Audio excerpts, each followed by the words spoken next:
നമസ്കാരം, ആനുകാലികത്തിലേക്ക് സ്വാഗതം. സാർ, ഇപ്പോൾ ADM നവീൻ ബാബു മരണപ്പെട്ടിട്ട് ഇപ്പോൾ 30 ദിവസം തികഞ്ഞിരിക്കുകയാണ്. കഴിഞ്ഞ മാസം 15-ാം തീയതിയോടടുത്താണ് ഈ വാർത്ത വലിയ തോതിൽ മാധ്യമങ്ങളിൽ പ്രചരിച്ചതും അതേക്കുറിച്ച് അന്വേഷണം നടത്താൻ നിർബന്ധപൂർവം അന്വേഷണ സംഘം തന്നെ തയ്യാറായി. പിന്നീട് ഒരു SIT സംഘത്തെ രൂപീകരിച്ചു. ആദ്യം കണ്ണൂർ ജില്ലാ പോലീസ് അന്വേഷിച്ചു. അതിനുശേഷമാണ് IG-യുടെ നേതൃത്വത്തിൽ ഈ SIT സംഘം വന്നതെങ്കിലും SIT സംഘത്തിന്റെ മെല്ലപ്പോക്ക് തുടക്കം മുതൽ തന്നെ ചർച്ചയായ ഒരു വിഷയം തന്നെയായിരുന്നു. അവർ കടും വാശിയിലായിരുന്നു. കഴിഞ്ഞ 2 ദിവസത്തിന് മുന്നേ വരെ ഒരു കാരണവശാലും ADMന്റെ കുടുംബത്തിന്റെ മൊഴി എടുക്കില്ല എന്നുള്ള നിലപാടിൽ ഉറച്ചാണ് നിന്നത്. അവർക്ക് മറ്റു പല കാര്യങ്ങളും അന്വേഷിച്ചാൽ മതിയായിരുന്നു. പക്ഷെ ഇപ്പോൾ നിർബന്ധപൂർവം ഇന്നലെ പത്തനംതിട്ടയിലെത്തി, ശേഷം ഇന്ന് ADMന്റെ ഭാര്യ മഞ്ജുഷയുടെ മൊഴി രേഖപ്പെടുത്തി തിരികെ പോയിരിക്കുകയാണ്. കേരളത്തിലെ ഇത്ര ഉയർന്ന സ്ഥാനത്തിരിക്കുന്ന ഒരു ഉദ്യോഗസ്ഥൻ നവീൻ ബാബു മരണപ്പെട്ടത് 14-ാം തീയതിയാണ് കഴിഞ്ഞ മാസം. അതെ, തൊട്ടടുത്ത ദിവസം ആ കേസ് അന്വേഷണത്തെ കുറിച്ച് നമ്മൾ മനസ്സിലാക്കുന്നത് വെറും സ്റ്റേഷൻ ഹൗസ് ഓഫീസറാണ് ഇത്തരമൊരു മാധ്യമങ്ങളൊക്കെ ഏറെ ദുരൂഹതകൾ പറഞ്ഞ ഈ കേസ് അന്വേഷിച്ചത് വെറും ഒരു സ്റ്റേഷൻ ഹൗസ് ഓഫീസറുടെ നേതൃത്വത്തിലാണ്. ആ കേസ് അന്വേഷണം തുടക്കം മുതൽ തെറ്റിദ്ധരിപ്പിക്കുന്നതും തെളിവുകളിലേക്ക് കടക്കാത്തതുമാണ് എന്ന വാദമുഖങ്ങൾ മാധ്യമങ്ങളിൽ ഉയർന്നത് ഏറെക്കുറെ സത്യവുമായിരുന്നു. ആ സമയത്താണ് നവീൻ ബാബുവിന്റെ കുടുംബം കടുത്ത ആക്ഷേപങ്ങളുമായി രംഗത്തിറങ്ങിയത്. PP ദിവ്യയെ അറസ്റ്റ് ചെയ്യാൻ ഭയപ്പെട്ട് നിൽക്കുന്ന അന്വേഷണ സംഘം. തുടർന്ന് ഇത് വലിയ വിവാദമായി വളർന്നു. 3 ഉപതെരഞ്ഞെടുപ്പുകൾ തൊട്ടു മുന്നിൽ 3 മണ്ഡലങ്ങളിലെ, വയനാടും മറ്റ് 2 നിയമസഭാ മണ്ഡലങ്ങളിലും നടക്കുന്ന ഉപതെരഞ്ഞെടുപ്പ് CPM-നെ വല്ലാതെ ഭയപ്പെടുത്തി. വലിയ തോതിൽ ആ മണ്ഡലങ്ങളിലൊക്കെ നവീൻ ബാബുവിന്റെ മരണം ചർച്ചയായി. ഇതേ തുടർന്ന് സർക്കാർ തീർത്തും പ്രതിരോധത്തിലായി. അതിനെ തുടർന്നാണ് ഒരു SIT സ്പെഷ്യൽ ഇൻവെസ്റ്റിഗേഷൻ ടീമിനെ നിയോഗിക്കുന്നത് ഇത്തരം അന്വേഷണത്തിന്. പക്ഷെ അവർ ഈ കേസ് തുടക്കം മുതൽ അട്ടിമറിക്കാനുള്ള ശ്രമങ്ങളാണ് നടത്തിയത്. ഏതെങ്കിലും വിധത്തിൽ അന്വേഷണം നടത്തി നവീൻ ബാബു ഒരു കൈക്കൂലിക്കാരനാണ് എന്ന് കണ്ടെത്തുകയായിരുന്നു അവരുടെ ആത്യന്തിക ലക്ഷ്യം എന്ന് മലയാളികൾക്ക് ബോധ്യപ്പെടും വിധം കൃത്യമായി തന്നെ അവർ തങ്ങളുടെ ജോലി തുടങ്ങി. തുടക്കത്തിൽ കണ്ണൂർ റെയിൽവേ സ്റ്റേഷനിലെ CCTV ദൃശ്യങ്ങൾ പരിശോധിച്ചു എന്ന് പോലീസിന്റെ ഭാഗത്ത് നിന്നൊരു വാർത്ത വരുന്നു. മാതൃഭൂമിയാണ് വലിയ പ്രാധാന്യത്തോടെ അത് പ്രസിദ്ധീകരിക്കുന്നത്. ആ റെയിൽവേ സ്റ്റേഷനിൽ അലിഞ്ഞു തിരിഞ്ഞു നടന്ന നവീൻ ബാബുവിന്റെ ദൃശ്യങ്ങൾ CCTV-യിലുണ്ട് എന്ന് വരെ പത്രവാർത്ത വന്നു. തുടർന്ന് നമ്മൾ ഉൾപ്പെടെ അന്ന് റെയിൽവേ സ്റ്റേഷനിലെ റെയിൽവേ പോലീസുമായി ബന്ധപ്പെട്ടപ്പോൾ അത്തരമൊരു അന്വേഷണം അവിടെ നടന്നിട്ടേയില്ല, നവീൻ ബാബു റെയിൽവേ സ്റ്റേഷനിലേക്ക് വന്നിട്ടേയില്ല എന്നവർ തീർത്തു പറഞ്ഞു. അതെ, ആ CCTV പിന്നീട് പരിശോധിക്കാൻ പോലും പോലീസ് മെനക്കെടുന്നില്ല. മുനീശ്വരൻ കോവിലിന് മുന്നിൽ നവീൻ ബാബുവിനെ ഇറക്കി വിട്ടു. പിന്നീട് അദ്ദേഹത്തിന് എന്തു സംഭവിച്ചു എന്ന് ഇത്ര ശക്തമായി കേസന്വേഷണം നടത്താൻ ത്രാണിയുള്ള കേരളത്തിന്റെ പോലീസ് അന്വേഷണ സംഘം അത് കണ്ടെത്തിയില്ല. അത് എന്താണ് എന്ന് കേരളത്തിന് മുന്നിൽ വെളിപ്പെടുത്തിയില്ല. അത്തരമൊരു ഘട്ടത്തിലാണ് PP ദിവ്യയുടെ ജാമ്യവുമായി ബന്ധപ്പെട്ട വാദം കോടതിയിൽ നടക്കുന്നത്. PP ദിവ്യയ്ക്ക് ജാമ്യം ലഭിക്കണമെങ്കിൽ ശക്തമായ തെളിവുകൾ അന്വേഷണ സംഘത്തിന്റെ പക്കൽ എത്തരുത്. അതുകൊണ്ട് തന്നെ ആ ദിവസങ്ങളിൽ അവർ നവീൻ ബാബുവിന്റെ കുടുംബത്തിന്റെ അടക്കം മൊഴി രേഖപ്പെടുത്തിയില്ല. പുതിയ അന്വേഷണ സംഘം, പഴയ സ്റ്റേഷൻ ഹൗസ് ഓഫീസറുടെ നേതൃത്വത്തിലുള്ള പോലീസ് സംഘമല്ല, പുതിയ അന്വേഷണ സംഘം. ഇതിനെ തുടർന്ന് നവീൻ ബാബുവിന്റെ കുടുംബം വളരെ ശക്തമായ ആരോപണങ്ങൾ മാധ്യമങ്ങളിലൂടെ ഉന്നയിച്ചു. ഏറ്റവും ഒടുവിൽ ഇന്ന് സ്പെഷ്യൽ ഇൻവെസ്റ്റിഗേഷൻ ടീം നവീൻ ബാബുവിന്റെ കുടുംബത്തിലെത്തി മൊഴി രേഖപ്പെടുത്തിയെന്ന വാർത്തകൾ പുറത്തു വരുന്നു. പക്ഷേ മറ്റൊരു അട്ടിമറിയുടെ കഥയാണ് ഇപ്പോൾ നമ്മൾ കേൾക്കുന്നത്. നവീൻ ബാബുവിന്റെ ഭാര്യയുടെയും നവീൻ ബാബുവിന്റെ സഹോദരന്റെയും മൊഴി രേഖപ്പെടുത്തിയ അന്വേഷണ സംഘം അവരെ നവീൻ ബാബുവിന്റെ കോഡ് ലിസ്റ്റ് കാട്ടി ഭയപ്പെടുത്തി എന്ന് ഏഷ്യാനെറ്റ് ഉൾപ്പെടെയുള്ള മാധ്യമങ്ങളിൽ ഇപ്പോൾ വാർത്ത വരുന്നു. ആ കോഡ് ലിസ്റ്റ് കുടുംബക്കാരെ കാട്ടി നവീൻ ബാബു ആരൊക്കെയുമായി ബന്ധപ്പെട്ടു, എന്തൊക്കെയായിരുന്നു നവീൻ ബാബുവിന്റെ സംഭാഷണ രഹസ്യങ്ങൾ, ഇത്തരം കാര്യങ്ങളിലേക്ക് ആ കുടുംബത്തിന്റെ ഒരു ശ്രദ്ധ തിരിച്ചോ മറ്റൊരു തലത്തിൽ കുടുംബത്തെ ഭയപ്പെടുത്താനുള്ള ശ്രമം നടക്കുന്നു. നമ്മൾ ഇവിടെ തീർത്തും സംശയിക്കേണ്ട ഒരു ഘട്ടത്തിൽ എത്തി നിൽക്കുന്നു. കാരണം നവീൻ ബാബുവിന്റെ കോഡ് ലിസ്റ്റ് കണ്ടു, പിന്നാലെ മാധ്യമങ്ങളോട് യാതൊന്നും പ്രതികരിക്കാതെ നവീൻ ബാബുവിന്റെ കുടുംബം നിൽക്കുന്നുവെന്നാണ് ഏറ്റവും ഒടുവിൽ പുറത്തു വരുന്ന റിപ്പോർട്ടുകൾ. ഇത് അത്യന്തം ഗുരുതരമാണ്. നവീൻ ബാബു ആരൊക്കെ വിളിച്ചു, അല്ലെങ്കിൽ നവീൻ ബാബുവിന്റെ കോഡ് ലിസ്റ്റിലുള്ള ആളുകൾ ആരൊക്കെയാണ്, അത് നവീൻ ബാബുവിന്റെ തികച്ചും സ്വകാര്യമായ കാര്യങ്ങളാവാം, അല്ലെങ്കിൽ ഔദ്യോഗികമായ കാര്യങ്ങളാവാം. അത് കുടുംബവുമായി കൂട്ടിക്കുഴച്ച് വീണ്ടും നവീൻ ബാബുവിനെ ക്രൂശിക്കാൻ ബോധപൂർവം നടത്തുന്ന ഒരു ശ്രമമാണോ ഇത് എന്ന് സംശയിക്കേണ്ടിയിരിക്കുന്നു. ഒരു വശത്ത്, മറുവശത്ത് കുടുംബം ഇന്ന് ശക്തമായ ആരോപണം കണ്ണൂർ കളക്ടർക്കെതിരെ ഉയർത്തിയിരിക്കുന്നു. അത്യന്തം ഗുരുതരമായ ആരോപണമാണ്. ഗൂഢാലോചനയിൽ കളക്ടർക്കും പങ്കുണ്ട് എന്ന തങ്ങളുടെ മുൻമൊഴി അവർ ആവർത്തിക്കുന്നു. യാത്രയയപ്പ് ചടങ്ങ് പോലും ഒരു ആസൂത്രിത ഗൂഢാലോചനയുടെ ഭാഗമായിരുന്നു എന്ന കാര്യത്തിലും ശക്തമായ സംശയമാണ് കുടുംബം ഉന്നയിച്ചിരിക്കുന്നത്. സംശയമല്ല, ഒരു ഘട്ടത്തിൽ അവർ ഇതൊരു ആസൂത്രിത ഗൂഢാലോചനയാണ് എന്ന് തീർത്ത് മൊഴി കൊടുത്തിരിക്കുന്നു. ഇത്തരമൊരു മൊഴി അന്വേഷണ സംഘത്തിന് നേരത്തെ ലഭിച്ചിരുന്നു എങ്കിൽ പി ദിവ്യയ്ക്ക് ജാമ്യം ലഭിക്കില്ലായിരുന്നെന്ന് മാത്രമല്ല, ഒരുപക്ഷെ കോടതി കണ്ണൂർ കളക്ടറെ കൂടി പ്രതിപട്ടികയിൽ ചേർക്കാൻ ആവശ്യപ്പെട്ടേനെ. അങ്ങനെ വന്നാൽ ഈ കേസ് മറ്റൊരു തലത്തിലേക്ക് വളരുമായിരുന്നു. ഇനി മറ്റൊരു സംശയം കൂടി ചോദിക്കുകയാണ്. അതായത് ഇപ്പോൾ അന്വേഷണ സംഘം ഇത്തരത്തിൽ മുന്നോട്ട് പോവുകയാണെങ്കിൽ പി ദിവ്യ പുറത്തിറങ്ങിയതിനു ശേഷം പൊതുവിൽ പ്രത്യേകിച്ചും കണ്ണൂരിലെ CPM നേതാക്കൾക്കുണ്ടായ ഒരു മാനസാന്തരമുണ്ട്, പെട്ടെന്നൊരു മാറ്റമുണ്ട്. പി ദിവ്യ ഇടഞ്ഞു കഴിഞ്ഞാൽ അത് സഹിക്കാൻ കഴിയാത്ത ഒരുപാട് നേതാക്കളുണ്ടെന്ന് വേണം മനസ്സിലാക്കാൻ. അതിനുശേഷം ജയരാജൻ നടത്തിയ ഒരു പ്രസ്താവനയിൽ പറയുകയുണ്ടായിരുന്നു, നവീൻ ബാബുവുമായി ബന്ധപ്പെട്ട കാര്യങ്ങൾ വീണ്ടും അന്വേഷിക്കേണ്ടതായിട്ടുണ്ട്. നവീൻ ബാബു കൈക്കൂലിക്കാരനല്ല എന്നുള്ള കൃത്യമായ റിപ്പോർട്ട് മേശപ്പുറത്തിരിക്കുമ്പോഴും അത് വിശ്വസിക്കാതിരിക്കുകയാണ് CPM നേതാക്കളൊക്കെ തന്നെ. അപ്പോൾ മനഃപൂർവ്വം ഈ തിരഞ്ഞെടുപ്പിന് ശേഷം മറ്റൊരു നരേറ്റീവ് കൂടി സൃഷ്ടിച്ച് ഒരു അടഞ്ഞ അധ്യായമാക്കി നവീൻ ബാബുവിനെ അഴിമതിക്കാരനാക്കി ഈ കേസ് അവസാനിപ്പിക്കാനുള്ള ഒരു ശ്രമം കൂടി അണിയറയിൽ നടത്തുമല്ലേ? പാലക്കാട് തെരഞ്ഞെടുപ്പ് ഇനി കഴിയാൻ കുറച്ച് ദിവസങ്ങൾ കൂടെയുള്ളൂ. അതുകൂടി കഴിഞ്ഞാൽ സർക്കാർ ഏറെക്കുറെ ഒരു സുരക്ഷിത തീരത്തെത്തും. അപ്പോൾ നവീൻ ബാബുവിനെതിരെ അന്വേഷണ സംഘം കണ്ടെത്തിയ ആ മഹാ കണ്ടെത്തലുകൾ ഒരു പക്ഷേ പുറത്തേക്ക് അവർ വിട്ടേക്കാം. നവീൻ ബാബുവിനെ ക്രൂശിക്കുന്ന സമീപനം തന്നെ അന്വേഷണ സംഘം കൈക്കൊള്ളും എന്ന് നമ്മൾ ഭയപ്പെടേണ്ടിയിരിക്കുന്നു ഒരു വശത്ത്. മറുവശത്ത് ഈ കേസ് ഒന്ന് പി ദിവ്യ ജയിലിനകത്ത് കിടന്ന ആ ഘട്ടം, നേരത്തെ ആദിത്യം പറഞ്ഞ പോലെ ഇപ്പോൾ പുറത്തായിരിക്കുന്ന ഘട്ടം.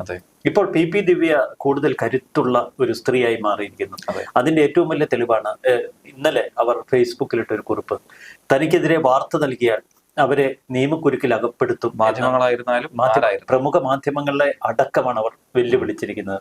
തനിക്കെതിരെ വ്യാജ വാർത്തകൾ നൽകി തന്നെ അപകീർത്തിപ്പെടുത്താൻ, തന്നെയോ തന്റെ കുടുംബത്തിനെയോ അപകീർത്തിപ്പെടുത്താൻ ശ്രമിച്ചാൽ നിയമ നടപടികളിലൂടെ അവരെ കുരുക്കുമെന്ന വെല്ലുവിളിയാണ് പി ദിവ്യ നടത്തിയിരിക്കുന്നത്. അതിന് ഒരു പരിധിവരെ അവർക്ക് കഴിയും. കാരണം അവരുടെ കയ്യിലാണ് ഇപ്പോൾ ഭരണവും പോലീസും മറ്റെല്ലാ സംവിധാനങ്ങളും.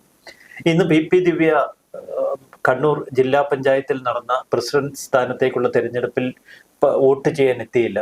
പക്ഷെ അവിടെ കളക്ടർ കാട്ടിക്കൂട്ടിയ നാടകം അത് മാധ്യമങ്ങളിൽ വലിയ വാർത്തയായിരുന്നു. ഇന്ന് മാധ്യമങ്ങൾ അങ്ങോട്ടേക്ക് അടുപ്പിക്കുന്നില്ല. പി ദിവ്യ വരുമോ ഇല്ലയോ എന്ന സംശയം ശക്തമായി നിൽക്കുന്നു. ഒടുവിൽ രക്തകുമാരി പ്രസിഡന്റായി തെരഞ്ഞെടുക്കപ്പെടുന്നു. പക്ഷേ എന്തിനാണ് കളക്ടർക്ക് ഈ ഹാലിളക്കം? മാധ്യമങ്ങൾക്ക് നേരെ ഇന്ന് ക്രൂപ്തനായ ഒരു കളക്ടറെയാണ് കണ്ടത്. രാവിലെ പോലീസ് ഉദ്യോഗസ്ഥരോട് മാധ്യമപ്രവർത്തകർ സംസാരിക്കുമ്പോൾ കളക്ടറുടെ ശക്തമായ ഉത്തരവുണ്ട്, അങ്ങോട്ടേക്ക് മാധ്യമപ്രവർത്തകരെ അടുപ്പിക്കരുത് എന്ന കാര്യത്തിൽ. ഇത് കളക്ടറേറ്റിലെ ഉദ്യോഗസ്ഥരും അടിവരയിട്ട് പറയുന്നു. എന്തിനാണ് കളക്ടറാണ് അവിടുത്തെ വരണാധികാരി.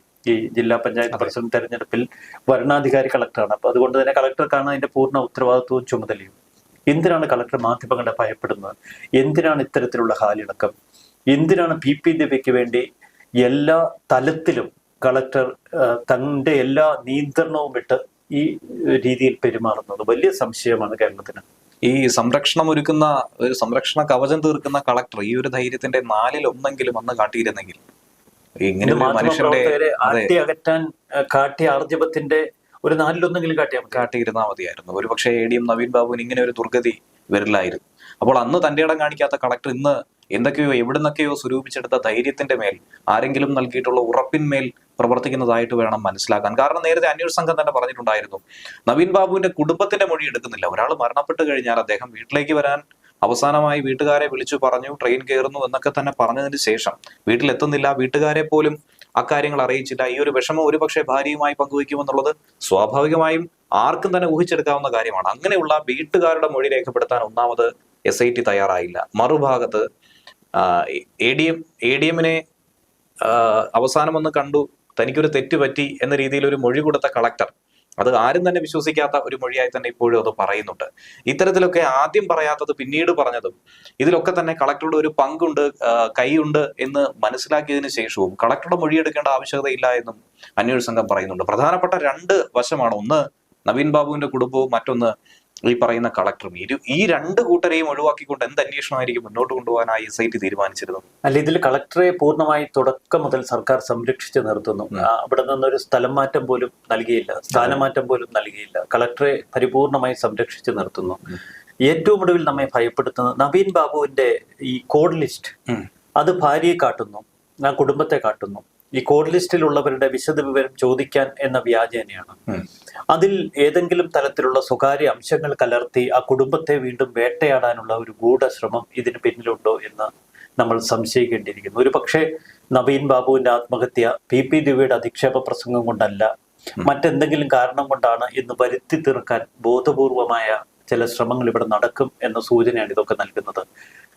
ഇതുവരെ എന്തുകൊണ്ട് റെയിൽവേ സ്റ്റേഷനിലെ CCTV ദൃശ്യങ്ങളെ കുറിച്ച് പോലീസ് പറയുന്നില്ല? റെയിൽവേ സ്റ്റേഷനിൽ നവീൻ ബാബു എത്തിയിട്ടില്ല എന്ന കണ്ടെത്തലിലാണ് അന്വേഷണ സംഘം ഏറ്റവും ഒടുവിൽ എത്തി നിൽക്കുന്നതെന്ന വാർത്തകൾ പുറത്തു വരുന്നുണ്ട്.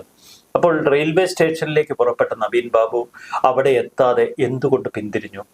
ആരാണ് ആ ഘട്ടത്തിൽ നവീൻ ബാബുവിനെ ഫോൺ വിളിച്ചത്? ഈ മരണവുമായി ബന്ധപ്പെട്ട ഫോൺ കോളുകൾ മാത്രമാണ് വാസ്തവത്തിൽ ഇവർ പരിശോധിക്കേണ്ടത്. അദ്ദേഹത്തിന്റെ സ്വകാര്യ ജീവിതവുമായി ബന്ധപ്പെട്ട്, അദ്ദേഹത്തിന്റെ മറ്റ് ബന്ധങ്ങളുമായി ബന്ധപ്പെട്ട കോൾ ലിസ്റ്റ് പരിശോധനയൊന്നുമല്ല ഈ SIT ഇവിടെ നടത്തേണ്ടത്. ഈ മരണത്തിന് യഥാർത്ഥ കാരണം എന്ത്? ആ തലത്തിലേക്ക് അന്വേഷണം ഒരു തലത്തിലും എത്തുന്നില്ല. അവിടെ ഈ കൊലപാതക സാധ്യത തന്നെയാണ് കൂടുതൽ. ഇവിടെയാണ് കളക്ടർ ഇത്രയേറെ നിരുത്തരവാദപരമായി ഇത്ര പ്രമാദമായ ഒരു കേസിൽ ഇടപെടുന്നത് നമ്മെ കൂടുതൽ സംശയിപ്പിക്കുന്നത്.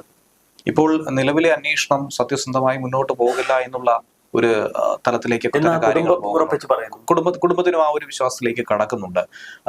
മറുഭാഗത്ത് ഇനി തിരഞ്ഞെടുപ്പ് കഴിയുമ്പോൾ ഇതിന്റെ ഗതി പൂർണ്ണമായി മാറുമെന്ന കാര്യത്തിൽ ഒരു സംശയവുമില്ല. ഇപ്പോൾ തിരഞ്ഞെടുപ്പ് സമയത്ത് ഏറ്റവും അധികം ഇത് കത്തി നിൽക്കുന്നുണ്ടായിരിക്കണമല്ലോ. ഇന്നലെ പോളിംഗ് ബൂത്തിലേക്ക് പോകുന്നതിന് തൊട്ട് മുൻപ് SIT സംഘം മൊഴിയെടുക്കാൻ കടും വാശി, കടുംപിടുത്തമൊക്കെ തന്നെ ഒഴിവാക്കി പത്തനംതിട്ടയിലേക്ക് യാത്ര തിരിക്കാനും കാരണമായി. അത് വലിയ പത്രവാർത്തയെല്ലാം കൊടുത്തതിന് ശേഷമാണ് അന്വേഷണ സംഘം നവീൻ ബാബുവിന്റെ കുടുംബത്തിന് മൊഴിയെടുക്കുന്നതെന്ന് അവർ തന്നെ പത്രവാർത്ത കൊടുക്കുന്നു. അതിനുശേഷമാണ് ഈ മൊഴിയെടുപ്പ്.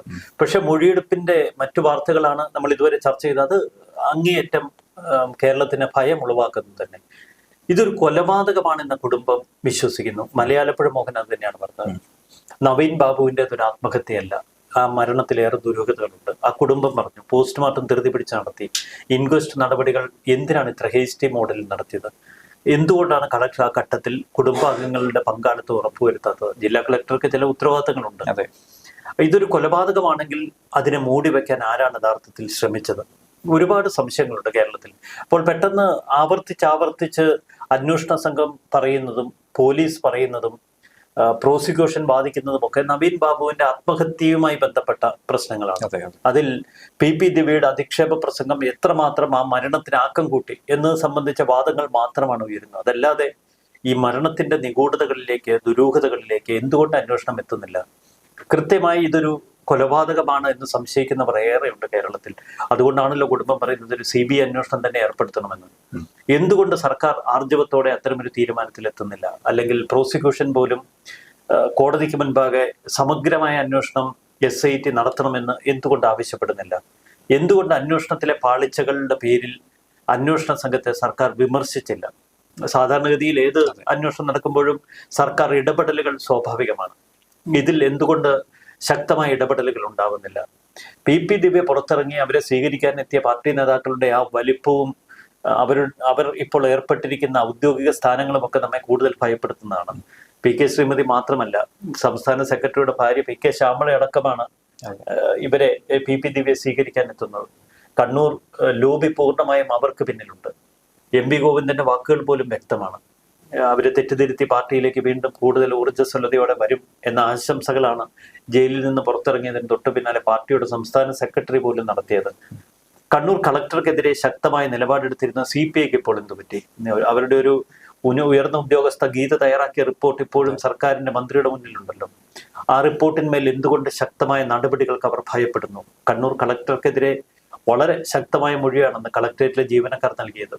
കണ്ണൂർ ജില്ലാ കളക്ടർ നവീൻ ബാബുവും തമ്മിൽ ഒരു വിധത്തിലുമുള്ള മാനസിക ഐക്യമില്ലായിരുന്നു എന്നവർ അക്കമിട്ട് തെളിവുകൾ നിരത്തി പറയുന്നുണ്ട്. എന്നിട്ടും എന്തുകൊണ്ട് കളക്ടർക്കെതിരെ ഈ CPI ഭരിക്കുന്ന റവന്യൂ വകുപ്പ്, ആ മന്ത്രി K രാജനൊക്കെ തുടക്കത്തിൽ ശക്തമായ പിന്തുണ നവീൻ ബാബുവിന്റെ കുടുംബത്തിന് നൽകിയതാണ്. അവരെന്തുകൊണ്ടൊരു ശക്തമായ നിലപാടെടുക്കുന്നില്ല? കണ്ണൂർ ജില്ലാ കളക്ടറാണ്, പോലീസ് പോലും അദ്ദേഹത്തിന്റെ കീഴിലാണ്. ഈ അന്വേഷണ സംഘമൊക്കെ ജില്ലാ കളക്ടറുടെ കീഴിൽ പ്രവർത്തിക്കുന്നവരാണ്, തന്റെ ആജ്ഞ അല്ലെങ്കിൽ തന്റെ ഉത്തരവിന് പിന്നിൽ. അപ്പം അത്തരമൊരു പവർഫുൾ ആയിരിക്കുന്ന കളക്ടറുടെ പേരിൽ എങ്ങനെ സത്യസന്ധമായ നിഷ്പക്ഷമായ ഒരു അന്വേഷണം ഈ അന്വേഷണ സംഘത്തിന് നടത്താൻ കഴിയും. കേസ് അട്ടിമറിക്കുക, അത് തന്നെയാണ് ഭരണകൂടത്തിന്റെ ലക്ഷ്യം. അത് ബോധ്യപ്പെടുത്തുന്നതാണ് ഇപ്പോൾ അന്വേഷണ സംഘം ആ കുടുംബത്തെ ഭയപ്പെടുത്തുന്നതിലൂടെ നമുക്ക് വ്യക്തമാകുന്നത്. ഈ പറഞ്ഞതുപോലെ തന്നെ ഉന്നതർ പ്രതിസ്ഥാനത്ത് നിൽക്കുമ്പോൾ ഈ അന്വേഷണം എത്ര നീതിപൂർവമാവുമെന്ന ചോദ്യം തന്നെയാണ് അവശേഷിക്കുന്നത്. മറ്റൊരു വിഷയം കൂടി നേരിട്ട് കണ്ട് നമുക്ക് ബോധ്യപ്പെട്ട ഒരു വിഷയമാണ് നവീൻ ബാബുവിന്റെ മരണശേഷം പത്തനംതിട്ടയിലെ അദ്ദേഹത്തിന്റെ വീട്ടിൽ വസതിയിൽ ഞങ്ങൾ എത്തിയിരുന്നു. അന്ന് അവിടെ എത്തിയപ്പോൾ തന്നെ പ്രമുഖ നേതാക്കളൊക്കെ തന്നെ, അടൂർ പ്രകാശ് എം പി ഉണ്ട്, അതുപോലെ മുരളീധരനുണ്ട്, അങ്ങനെ നിരവധി ആളുകൾ എത്തി. അപ്പോൾ അവർ തന്നെ സൂചിപ്പിച്ച ഒരു വിഷയം, ഇത്രയും പ്രധാനപ്പെട്ട ഒരു ദിവസം രാവിലെ 11 മണിക്ക് ശേഷം മൃതശരീരം അവിടെ കൊണ്ടുവരുന്നു, ഉച്ചയ്ക്ക് 3 മണിക്ക് സംസ്കാര ചടങ്ങുകൾ, ഇതിനിടയിൽ ബന്ധുക്കൾ വരുന്നു, നിരവധി ആളുകൾ എത്തുന്നു, വളരെ പ്രമുഖരായിട്ടുള്ള രാഷ്ട്രീയ നേതാക്കൾ എത്തുന്നു, അങ്ങനെ പല വിധത്തിലുള്ള നാനാവിധത്തിലുള്ള ആളുകൾ എത്തുന്നു. അങ്ങനെ എത്തുന്ന സമയത്ത് അന്ന് തിരക്കിട്ട് കണ്ണൂരിൽ നിന്നും ഒരു പോലീസ് സംഘം വരുന്നു. അവിടെ എത്തി പ്രവീൺ ബാബുവിനെ മരണ വീട്ടിൽ നിന്ന് വിളിച്ചുകൊണ്ട് പോയി ചോദ്യം ചെയ്യുന്നു. അത്രയധികം വ്യഗ്രതയായിരുന്നു ഈ അന്വേഷണം നടത്തി പെട്ടെന്ന് തന്നെ കുറ്റവാളിയെ കണ്ടുപിടിച്ച് നാളെ തന്നെ തൂക്കിലേറ്റുവന്ന രീതിയിലൊക്കെയുള്ള ഒരു ധൃതിയായിരുന്നു. പക്ഷെ ആ ധൃതിയും ഒന്നും തന്നെ ഇന്ന് കാണാനില്ല. വലിയ മെല്ലപ്പോക്കാണ് ഇപ്പോൾ വളരെ പ്രകടമായി തന്നെ അറിയാൻ സാധിക്കുന്നത്. അന്ന് കാണിച്ച ആ ഒരു വ്യഗ്രതയുടെ 10-1 പോലും ഇന്ന് കാണിക്കുന്നില്ല എന്നുള്ളത് ശരിക്കും ആരെ പരിഹസിക്കുകയാണ് ശരിക്കും ഈ അന്വേഷണ സംഘവും അതുപോലെ ആഭ്യന്തരവും. തുടക്കം മുതൽ ഇത് ഇപ്പൊ ആദിത്യം പറഞ്ഞ അന്നത്തെ ആ ദിവസത്തിലേക്ക് നമ്മൾ ഒന്ന് തിരിഞ്ഞു നോക്കിയാൽ, അന്ന് പത്തനംതിട്ടയിലെ CPM പാർട്ടിയാണ് പൂർണ്ണ സംരക്ഷണ കവചം തീർത്ത് എത്രയും പെട്ടെന്ന് അന്ത്യകർമ്മങ്ങൾ ചെയ്യാൻ അവരെ നിർബന്ധിച്ചത്. കുടുംബക്കാരെ അവർക്ക് കൂടുതൽ ആത്മവിശ്വാസം കൊടുത്ത അതേ പാർട്ടി നേതാക്കൾ വലയം തീർത്തു നിൽക്കുകയായിരുന്നു. പ്രതിപക്ഷത്തിന് പോലും ഒരു ഇടം കൊടുത്തില്ല. കുടുംബത്തിലോ ഇടപെടലുകൾക്കോ ഒരു ഇടം കൊടുക്കാതെ അന്ന് പാർട്ടി അവരെ പൂർണ്ണമായി തങ്ങളുടെ ഒരു വലയത്തിലാക്കി വെച്ചിരിക്കുകയായിരുന്നു. അത് അവിടെ മാത്രമല്ല നമ്മൾ കാണേണ്ടത്, നവീൻ ബാബു മരിച്ചു കിടന്ന ക്വാർട്ടേഴ്സ്, ആ ക്വാർട്ടേഴ്സിന് മുന്നിൽ CCTV ഉണ്ട് എന്ന് പ്രദേശവാസികൾ സാക്ഷ്യപ്പെടുത്തുന്നുണ്ട്. പക്ഷെ ആ ദൃശ്യങ്ങൾ ഇതുവരെ അവർ പരിശോധിച്ചോ അതിന്റെ പുറത്തു വരുന്നതുമായ ഒരു ഭാഗങ്ങൾ നമ്മൾ കണ്ടിട്ടില്ല. മുനീശ്വരൻ കോവിൽ മുതൽ പള്ളിക്കുന്നിലെ ഇദ്ദേഹത്തിന്റെ ക്വാർട്ടേഴ്സ് വരെ പല സ്ഥലത്തും ഈ മാലിന്യങ്ങൾ നിക്ഷേപിക്കരുത്, ഇവിടെ CCTV ഉണ്ട് തുടങ്ങിയ ബോർഡുകളുണ്ട്. അവിടെയൊന്നും ഈ CCTV പരിശോധിച്ചിട്ടില്ല. മുനീശ്വരൻ കോവിലിൽ നിന്ന് നേരെ ക്വാർട്ടേഴ്സിലേക്കാണ് നവീൻ ബാബു പോയത് എന്നെങ്ങനെ എളുപ്പത്തിൽ ഈ ഷംസുദ്ദീൻ തിരിച്ചറിഞ്ഞു? അത് തന്നെയാണ് ഏറ്റവും വലിയ സംശയങ്ങൾക്ക് ഇടവരുത്തിയത്. ഇതാണ് മലയാളപ്പുഴ മോഹൻ 2-3 ദിവസങ്ങൾക്ക് മുൻപ് കേരളത്തോട് പറഞ്ഞത്, ഡ്രൈവർ ഷംസുദ്ദീനെ എന്തുകൊണ്ട് ശക്തമായി ചോദ്യം ചെയ്യുന്നില്ല. ഈ ഷംസുദ്ദീൻ നവീൻ ബാബുവിനെ അവിടെ ഇറക്കി വിട്ടു. പിന്നീട് നവീൻ ബാബുവിന്റെ കുടുംബം റെയിൽവേ പോലീസുമായി ബന്ധപ്പെട്ടു. ആ ട്രെയിനിൽ അദ്ദേഹം യാത്ര ചെയ്തില്ല എന്ന് മനസ്സിലാക്കി. നവീൻ ബാബുവിന്റെ കോൺഫിഡൻഷ്യൽ അസിസ്റ്റന്റുമായി ഫോണിൽ സംസാരിക്കുന്നു. അവർ വിളിച്ചതനുസരിച്ച് ഷംസുദ്ദീൻ നേരെ പാഞ്ഞു ചെല്ലുന്നത് പള്ളിക്കുന്നിലെ ക്വാർട്ടേഴ്സിലേക്ക്. ആ വാതിൽ തുറന്നു കിടക്കുന്നത് കണ്ടു. എന്തുകൊണ്ട് ഷംസുദ്ദീൻ നേരെ മുറിയിലേക്ക് കടന്നില്ല? നമ്മൾ ഒരുപാട് തവണ സംശയം പറഞ്ഞതാണ്. പിന്നീട് ആളെ വിളിച്ചുകൂട്ടി അകത്ത് കയറുന്നു. അവിടെയല്ല സംശയം. പിന്നീട് പത്തനംതിട്ടയിൽ വിവരം അറിയിക്കുന്നു, ബന്ധുക്കൾ കണ്ണൂരിലേക്ക് പുറപ്പെടുന്നു. ഇത്ര വിവാദം ആയ സാഹചര്യത്തിൽ, അല്ലെങ്കിൽ ഇത്ര പ്രധാനപ്പെട്ട ഒരു ഉദ്യോഗസ്ഥനാണ്. തീർച്ചയായും പരിയാരം മെഡിക്കൽ കോളേജിൽ മോർച്ചറി ഉൾപ്പെടെയുള്ള സംവിധാനങ്ങളുണ്ട്. തീർച്ചയായിട്ടും മൃതദേഹം അവിടെ കുറച്ചു സമയം ബന്ധുക്കൾ വരുന്നതുവരെ അവർക്കൊരു ദേഹപരിശോധന അനുവദിക്കും കാത്തിരിക്കാമായിരുന്നു. ബന്ധുക്കൾക്ക് ആ ദേഹം സാധാരണഗതിയിൽ ഉറ്റ ബന്ധുക്കൾക്ക് ഒരു ദേഹപരിശോധനയ്ക്കൊക്കെയുള്ള ഒരു സാഹചര്യം ഒരുക്കി കൊടുക്കാറുണ്ട്. പോലീസ് കൃത്യമായി എല്ലാം രേഖപ്പെടുത്തിയില്ലെങ്കിൽ പോലും അവർക്ക് വിശദമായി തങ്ങളുടെ ഉറ്റയാളുടെ സംശയങ്ങൾ പ്രകടിപ്പിക്കാമായിരുന്നു.